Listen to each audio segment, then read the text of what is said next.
हमारे उद्धारकर्ता प्रभु यीशु मसीह के नाम से आप सबों को बधाइयाँ बताता है। इस बड़े दिन की मुबारक हो, आमीन। अगर कोई लोग पूछेंगे बड़ा दिन मनाना चाहिए या नहीं चाहिए, क्या है करके, उन बातों को दरअसल दूर रखकर हम इन वचन पर अध्ययन करना चाहते हैं। उस बड़े दिन में यानी यीशु मसीह इस धरती पर जन्म हुआ है, उस दिन में कौन कौन यीशु मसीह उस बालक को देखने आए थे और उन्होंने आया, कैसे आया, उन्होंने क्या किया है करके, इन कार्य के प्रति हम ध्यान देना चाहते हैं। आज हम यीशु मसीह को दंडवत करना चाहते हैं, हम यीशु मसीह को आराधना करते हैं, लेकिन हमारी मन भावना कैसा होती है, हम किस स्वभाव के साथ परमेश्वर की आराधना करते हैं, जब आराधना के लिए हम कैसा जाते हैं या क्या क्या वहाँ पर करते हैं करके, इन पर हमें अपने आप को जांचना हमारे लिए भला है, आमीन, हालेलुया। पहला एक झुंड कौन इस यीशु मसीह से मिलने आए हैं करके यदि देखते हैं तो वहाँ पर लिखा है, लूका रचित सुसमाचार 2 अध्याय 8वीं आयत से लेकर 20वीं आयत तक यदि हम देखते हैं तो लूका 2 अध्याय का 8वीं आयत से 20वीं आयत तक ये सारा संभव लिखा है। वहाँ एक एक वचन को हम पढ़ेंगे। 8वीं आयत में, और उस देश में कितने घड़ेरिए थे जो रात को मैदानों में रहकर अपने झुंड का पहरा देते थे, और परमेश्वर का एक दूत उनके पास आ खड़ा हुआ और प्रभु का तेज उनकी चारों ओर चमका और वे बहुत डर गए। तब स्वर्गदूत ने उनसे कहा, मत डरो, क्योंकि देखो मैं तुम्हें बड़े आनंद का सुसमाचार सुनाता हूँ जो सब लोगों के लिए होगा, कि आज दाऊद के नगर में तुम्हारे लिए एक उद्धारकर्ता जन्मा है और वही मसीह प्रभु है। और इसका तुम्हारे लिए ये चिन्ह है कि तुम एक बालक को कपड़े में लिपटा हुआ और चरनी में पड़ा पाओगे। तब एकाएक उस स्वर्गदूत के साथ स्वर्गदूतों का दल परमेश्वर की स्तुति करते हुए और ये कहते हुए दिखाई दिया, आकाश में परमेश्वर की महिमा और पृथ्वी पर उन मनुष्यों में जिनसे वह प्रसन्न है शांति हो, आमीन, हालेलुया। 20वीं आयत में यदि देखते हैं तो यहाँ पर लिखा है, और गड़ेरिए जैसे उनसे कहा गया था वैसे ही सब सुनकर और देखकर परमेश्वर की महिमा और स्तुति करते हुए लौट गए, आमीन, हालेलुया, हालेलुया। और 15वीं आयत में ये लिखा है, जब स्वर्गदूतों ने उनके पास से स्वर्ग को चले गए तो उस गडरिये ने आपस में कहा, आओ हम बतलहेम जाकर ये बात जो हुई है और जिसे प्रभु ने हमें बताया है देखे, और उन्होंने तुरंत जाकर, आमीन, हालेलुया। परमेश्वर के प्रिय लोगों, गडरिये के जीवन में से 2-3 कार्यों को हम देखना चाहते हैं। पहला कार्य है, जब गडरिये के पास स्वर्गदूतों ने आकर कहा, उन्होंने क्या नहीं करी, देर नहीं करी, आमीन, हालेलुया। अब तो रात हो रहा है, हम अब इन भेड़ों को जो हम रखवाली कर रहे हैं इसको छोड़कर जाएंगे तो अगर इनकी हालत क्या होगा, अगर कोई जानवर आकर इसे खा जाएगा तो क्या होगा, या हम सवेरे तक इंतज़ार करें और जैसे दूसरे गडरिये आएंगे उनको छोड़ने के बाद हम फिर जाकर देखेंगे करके इंतज़ार नहीं करी और देरी नहीं करी। वचन में लिखा है उन्होंने क्या किया, तुरंत जाकर, हालेलुया, हालेलुया। परमेश्वर से मिलने के लिए, परमेश्वर की आराधना करने में हम कितना ऐसे स्वभाव हमारे अंदर होता है, या हम बहुत ही आलसी के साथ बैठे रहते हैं। अगर 9:30 बजे की आराधना या 10:30 बजे की आराधना होता है, हम अपने आप को उससे पहले तैयारी के साथ जाते हैं, या और थोड़ा समय हो जाए, या 11 बजे हम जाएंगे या 12 बजे जाएंगे करके और देर हम करते रहते हैं। परमेश्वर की कितना सम्मान हम देते हैं, कितना आदर हम देते हैं। यहाँ पर इस गडरिये ने तुरंत जाकर परमेश्वर की उस बालक को वहाँ पर उस कपड़े में लिपटा हुआ वहाँ पर चरनी में पाया है, आमीन, हालेलुया। और 20वीं आयत में हमने पढ़ा है, उन्होंने क्या किया, उस बालक को देखने के बाद उन्होंने परमेश्वर की महिमा और स्तुति करते हुए लौट गए, आमीन, हालेलुया। उन्होंने क्या किया, परमेश्वर की महिमा करी, परमेश्वर की स्तुति करते हुए उन्होंने लौट कर आया है। क्या हमारे जीवन में जब हम कुछ पाते हैं तब तो हम परमेश्वर की स्तुति कर पाते हैं? नहीं, केवल बस आराधना करना ही मेरा काफ़ी है करके नहीं रहता, लेकिन हमारे अंदर क्या होता है, होता है, कब हम आराधना करते हैं, कब हम स्तुति करते हैं, कब हम धन्यवाद की बलि चढ़ाते हैं, जब हमारे लिए कुछ मिल जाता, जब नौकरी मिल जाती, जब हमारे लिए अच्छे तनख्वाह मिलता है, जब हमारे लिए अच्छी शादियाँ होती है, अच्छे लाइफ पार्टनर मिलता है, अच्छे बच्चे हो जाते हैं, तब ही हम स्तुति करते हैं। लेकिन यहाँ पर बस जो परमेश्वर को देखते ही उन्होंने परमेश्वर की, यीशु मसीह को देखते ही उन्होंने परमेश्वर की महिमा करी, स्तुति करी। परमेश्वर के प्रिय लोगों, आज हमारी भावनाएं क्या है, हमारी स्वभाव क्या होता है, हमारे अंदर वो तुरंत हमें परमेश्वर के लिए करना करके ये बातें होती है, या हम और देरी कर लेते हैं।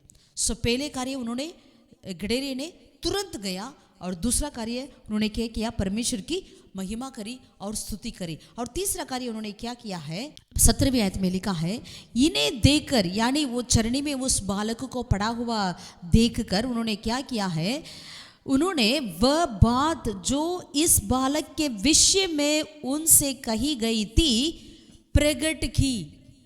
वाव, हालेलुया, हालेलुया। यानी क्या क्या बातें उनको बताया गया, क्योंकि जब स्वर्गदूत ने आया उनको क्या बताया है कि आज दाऊद के नगर में तुम्हारे लिए एक उद्धारकर्ता जन्मा है, वह प्रभु यीशु मसीह है।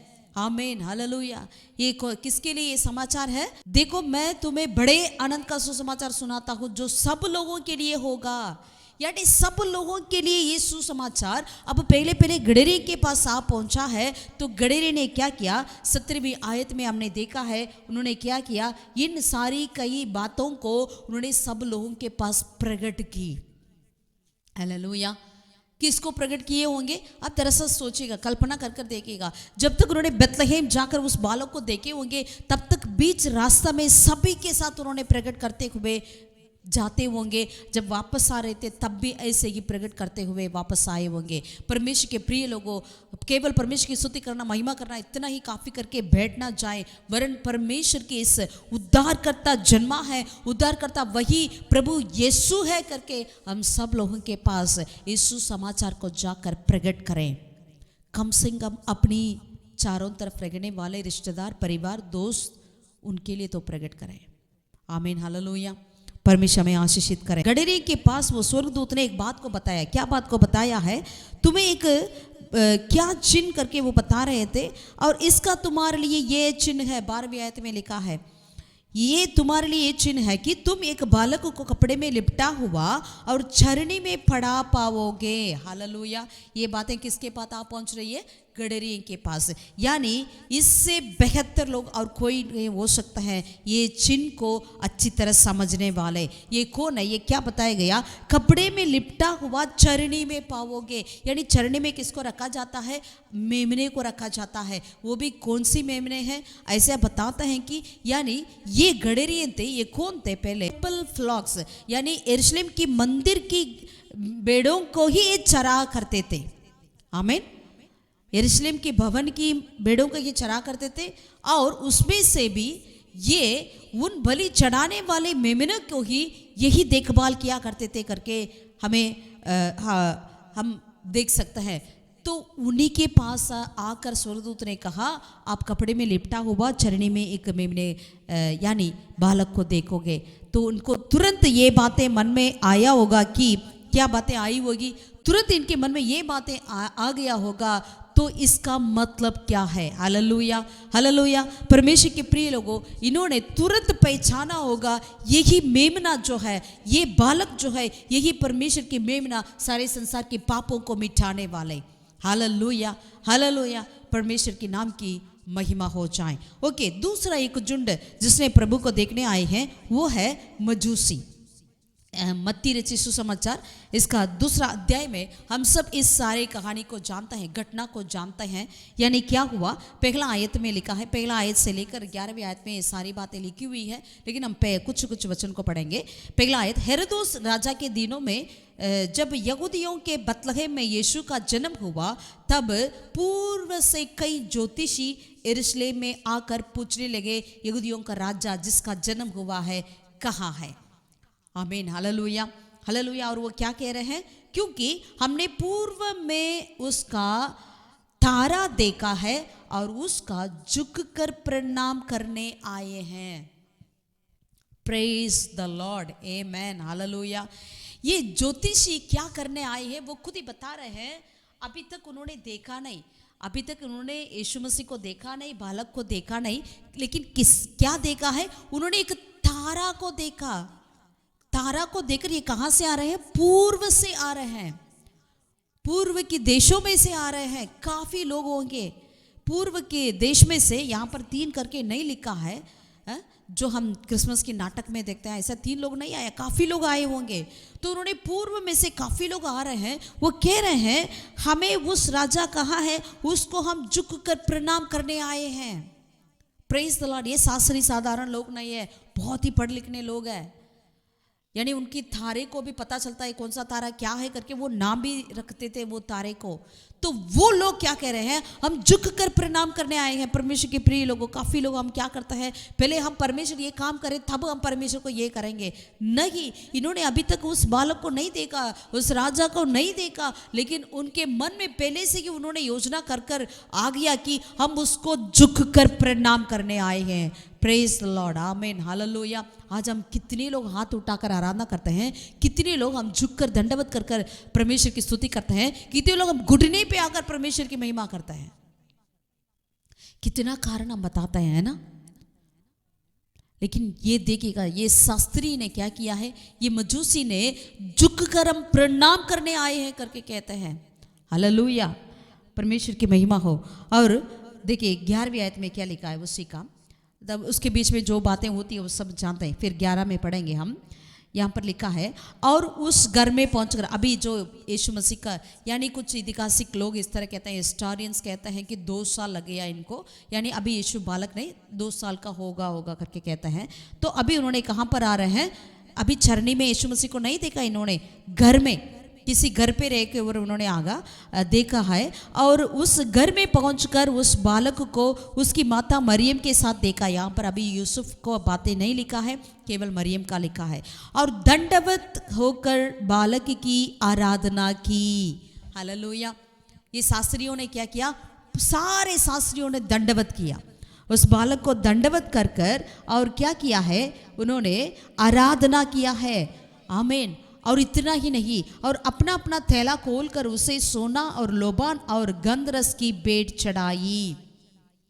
Hallelujah, hallelujah. इन्होंने देखिएगा प्रोफेटिकली इन्होंने पहले से ही, यानी इन्होंने परमेश्वर के हम झुक कर दंडवत करने आए हैं करके, लेकिन पहले से ही, यानी 2 साल पहले से ही इन्होंने प्लान कर कर, योजना कर कर अपने साथ क्या लाया है, कुछ भेंट चढ़ाने के लिए लेकर आया है। वो भी क्या क्या है लेकर आएंगे, सोना, लोबान और गंधरस। ये तीनों तोहफा जो है ना, दिस इज ब्यूटीफुल, ये बहुत ही खूबसूरती है। क्या है, they have brought the gifts prophetic. I mean it's a prophetic gifts. ये एक भविष्यवाणी की तोहफा को इन्होंने लेकर आया है। क्योंकि जब सोना बोला जाता है, सोना किसको बताती है, परमेश्वर की राजरी का कार्य को बताती है, यानी इट्स शोस हिज रॉयल्टी। यीशु मसीह की रॉयल्टी को बताती है। वो राजा है, वाक्य में वो भी तो ये बताता है हम यहूदियों की राजा कहाँ है करके। तो राजा के लिए इन्होंने प्रोफेटिकली सोना लेकर आए हैं। He is the king of kings and the lord of lords. आमीन। फॉर द होल अर्थ, सारे संसार के लिए वही राजाओं का राजा, प्रभुओं का प्रभु है। और दूसरा उन्होंने क्या लाया है, लोबान। लोबान क्या है, लोबान जो है फ्रैंकिंसन, वो परमेश्वर की आराधना करने के लिए, परमेश्वर की दैविकत को वो बताती है, डिविनिटी को बताती है। और तीसरा गंधरस, मिर, ये क्या बताती है, यीशु मसीह सफ़र करने वाले, यीशु मसीह अब दुख उठाएंगे, अपना जान देंगे, कुर्बान करेंगे, मरेंगे, इन बातों को वो बताती है। His sufferings and death, Yeshu Masih की सफरिंग्स को और मृत्यु को बताती है। So how prophetically they have brought these gifts. आमीन। कितने भविष्यवाणी के रूप में इन्होंने ये सोना, लोबान और गंधरस को लेकर आया है। दरअसल सोचिएगा, आज हमारी तोहफाएं कैसा होती है, हमारी भेंट कैसा होती है। हम भी प्रभु से मांगे, प्रभु मेरा भेंट भी ऐसा ही कुछ होने दे, यानी prophetically. I am not telling you have to give the gold. मैं ये नहीं कह रही हूँ कि आपको सोना ही लेकर आना, लेकिन जो हम आराधना करते हैं, जो भेंट चढ़ाते हैं, वो एक प्रोफेटिक भेंट होने पाए। आमीन, हालेलुया, हालेलुया। प्रभु हमें आशीषित करें। और तीसरा कौन है करके यदि देखते हैं तो तीसरा लोग कौन है, वापस वहाँ लूका की ओर आए, दूसरा अध्याय का 13 और 14 आयत में, जिसे पहले भी हम पढ़े हैं, 13 और 14 आयत में किसके बारे में लिखा है? यहाँ पर 13वीं आयत में ये लिखा है, तब एकाएक उस स्वर्गदूत के साथ, जो स्वर्गदूत गडेरी के पास आकर सुसमाचार सुनाया, उस स्वर्गदूत के साथ एकाएक क्या हुआ है? स्वर्गदूतों का दल परमेश्वर की स्तुति करते हुए और ये कहते हुए दिखाई दिया, आकाश में परमेश्वर की महिमा और पृथ्वी पर उन मनुष्य में जिनसे वह प्रसन्न है शांति हो। आमीन, हालेलुया, हालेलुया। ये सारे क्या कर रहे हैं? उन्होंने परमेश्वर की स्तुति करते हुए, हालेलुया। ये सारा सेना यानी स्वर्गदूतों का एक दल, और एक कमेंट्री में लिखा है the seen and unseen host of heaven, वो क्या कर रहे हैं? परमेश्वर की स्तुति कर रहे हैं, दंडवत कर रहे हैं। अगर इब्रानियों की पहला अध्याय का 6 आयत में देखते हैं तो वहां पर क्या लिखा है, और थोड़ा अच्छे से हम इन कार्य को समझ पाएंगे। इब्रानियों की पत्री पहला अध्याय का 6 आयत, हिब्रूस 1:6, और जब पहलौठों को जगत में फिर लाता है तो कहता है कि परमेश्वर के सब स्वर्गदूत उसे दंडवत करें। Hallelujah, hallelujah. यानी यहाँ पर एक ऐसा शब्द इस्तेमाल किया गया है, प्रोसिकिनियो। आमीन। ये एक यूनानी शब्द है। इसका मतलब क्या है? प्रोसिकिनियो यानी बाउ टू हिम, बाउ टू हिम, मुंह के बल गिरकर उसको दंडवत करना, झुक के दंडवत करना। आमीन। दरअसल कल्पना कर कर देखिएगा, सारे स्वर्गदूतों का दल जो है, यानी आकाश मंडल में जितने सीन एंड अनसीन यानी देखने वाली या अंधे की सारे वस्तुएं क्या कर रही है? परमेश्वर को मुंह के बल गिरकर झुक कर दंडवत कर रही है। वाह, हालेलुया। आज हम क्या करते हैं? हमारी आराधना कैसा होती है? दरअसल हम अपने आप को जांचें। आमीन। स्वर्गदूतों का दल जो है, उन्होंने झुककर महान परमेश्वर की क्या कर रही है? दंडवत कर रही है, स्तुति कर रही है, आराधना करती है। आमीन, हालेलुया। और चौथा कौन है? लूका दूसरा अध्याय का 25वीं आयत को हम पढ़ेंगे। लूका दूसरा अध्याय का 25वीं आयत। यहाँ पर हम देखते हैं, यानी 8वें दिन यीशु मसीह को, बालक को डेडिकेशन के लिए, नामकरण के लिए वो आराधनालय में लेकर जाते थे।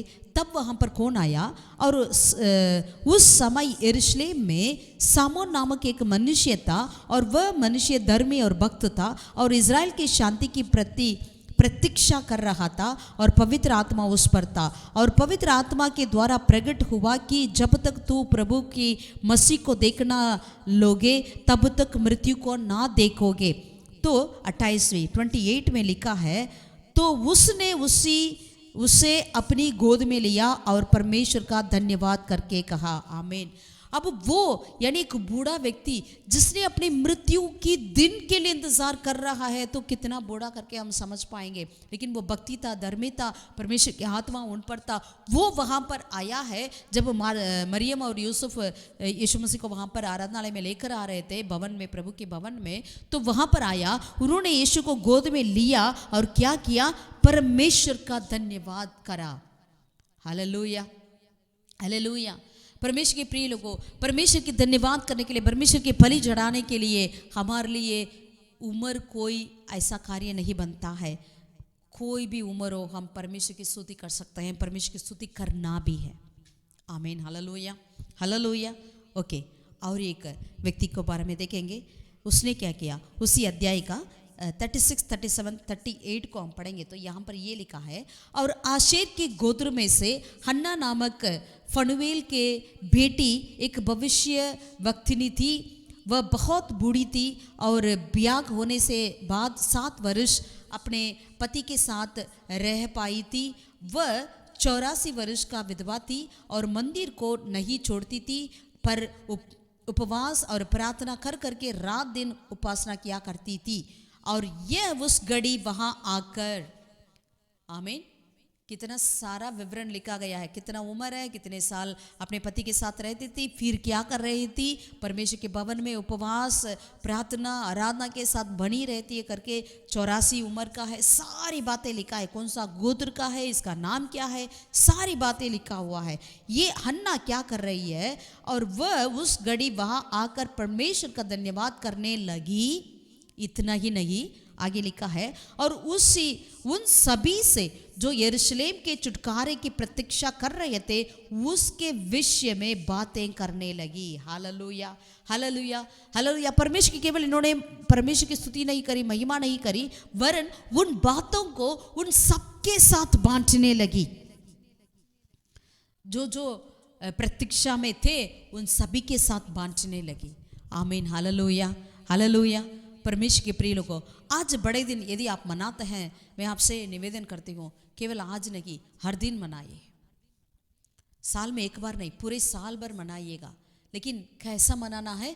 परमेश्वर की स्तुति करते हुए, महिमा करते हुए, मुंह के बल गिरकर दंडवत करते हुए, परमेश्वर की आराधना करते हुए, उपासना करते हुए, और इतना ही नहीं, इस अन्ना बूढ़ी माँ के समान और किड़रिए के समान इस विषय को, इस सुसमाचार को सारे लोगों को प्रकट करते हुए, बताते हुए इस दिन को मनाए।